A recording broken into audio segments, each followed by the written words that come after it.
Ռուսաստանը Հայաստանից սպասում է սանիտարական ստուգումների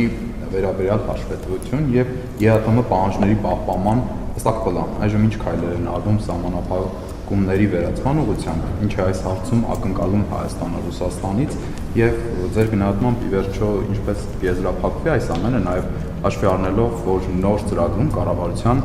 նշված է, որ Հայաստանը վերափոխելու է եւ խորացնելու է Ռուսաստանի հետ հարաբերությունները եւ նախորդ շաբաթ հարց հնչեց եւ դուք էլ արձագանքեցիք Ադրբեջանի նախագահի հայտարարություններին, բայց այս մասը կարծես բաց մնաց։ Ադրբեջանի նախագահը թրիփի մասով նշեց, որ իրենց հատվածի երթուղու շինարարությունը հաջորդ տարի հասցվելու է Հայաստանի սահմանին, Հայաստանի շինարարությունն այս տարի է ընթանալու։ Իրականում ինչ փուլում է հայկական հատվածի գործընթացը եւ երբ կարող ենք խոսել վերջնական շինարարության մասին։ Նաև Վաշինգտոնյան հայտարարություններից, որ 1 տարի անցել եւ դուք խոսում եք արձանագրում, որ խաղաղությունը տեսանելի է ամեն դեպքում, այդուհանդերձ որն է այսօր խաղաղության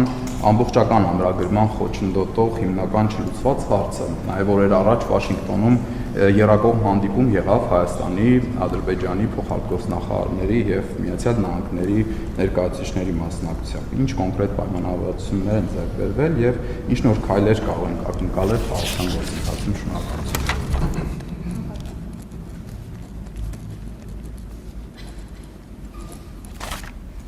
Ռուսաստանի հետ կապված մեր դիրքորոշումը հետևյալն է. եթե Ռուսաստանի համապատասխան մարմինները մտահոգություններ ունեն, մենք թափանցիկ ենք, ասում ենք եկեք ստուգեք, եկեք իրար հետ ստուգենք։ Ինչով է ավարտվելու այս պատմությունը։ Այս պատմությունը ավարտվելու է դիվերսիֆիկացիայով։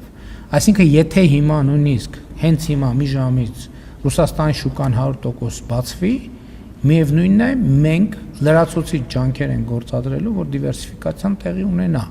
որպեսզի այս իրավիճակներից մենք մեկը միշտ մեզ ապահովագրենք։ Այսինքն մեկը մյուսի հետ մենք չենք պայմանավորվում։ Ինչ վերաբերում է թրիփին, ասել եմ առաջիկայում նախ համապատասխան համաձայնագիրը վավերացման գործընթաց է ապրում եւ թրիփ ընկերությունը հիմնադրելու շուրջ բանակցություններն են հիմա ավարտին հասնում եւ նախատեսվածով նկատի ունեմ ոչ մի խոչընդոտ չկա, այսինքն պարզ աշխատանքային գործընթաց է, որ ժամանակ է տանում եւ Հայաստանի եւ Միացյալ Նահանգների ներկայացուցիչները իրար հետ աշխատում են, իսկ խաղաղությանը ոչ մի խոչընդոտ չկա, որովհետեւ խաղաղությունը հաստատված է։ Հիմա մենք օրակարգ ունենք, այսինքն մենք այսօր այնց վիճակում չենք կամ իրադրությունն է նա, որ խաղաղությունը կա տեղում է։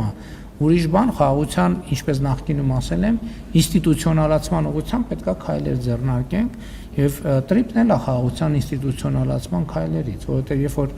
ճանապարհները բացվեն եւ տեղի ունենա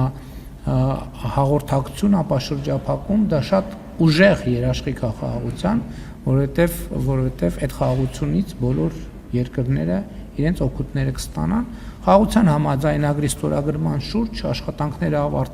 շարունակվելու են եւ մենք շարունակում ենք ադրբեջանական կողմի հետ այդ թեմայով աշխատել։ Փոխարտգործնախարարների հանդիպումը ընդհանուր քննարկում ա եղել եւ նվիրված ա եղել օգոստոսի 8-ի տարեդարձին։ Իհարկե ընդհանուր շրջանակ ա քննարկում